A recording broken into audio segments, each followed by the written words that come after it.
Над 200.000 дивоградби во земјава се легализирани. Граѓаните кои што на диво ги имаат изградено своите домови и деловни објекти сметаат дека лекот за стопирање на градењето без градежни одобренија е намалувањето на цената на комуналиите.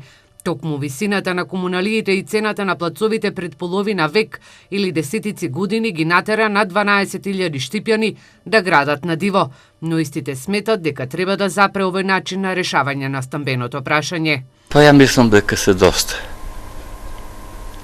Има доста, така да... Мада тоа не може да прекине никогаш, мислам дека се доста.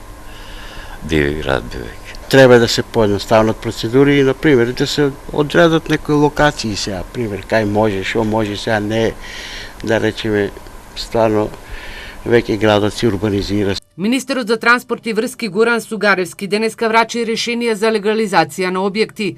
Тој забележа дека граѓаните треба да ги искористат двата рока, бидејќи според анализите и бројот на пријавени дивоградби, оваа година ќе биде и последна за продолжување на роковите, со цел да нема злоупотреби и манипулации. Што се однесува за намалувањето на комуналиите за градење, смета дека треба да се види до која граница треба да оди нивното намалување. Сепак треба да се направи сериозна анализа и од страна на Министерството, но најмногу од општините, бидејќи тие ги наплаќаат комуналите, се со цел да видиме до која граница тоа може да се прави.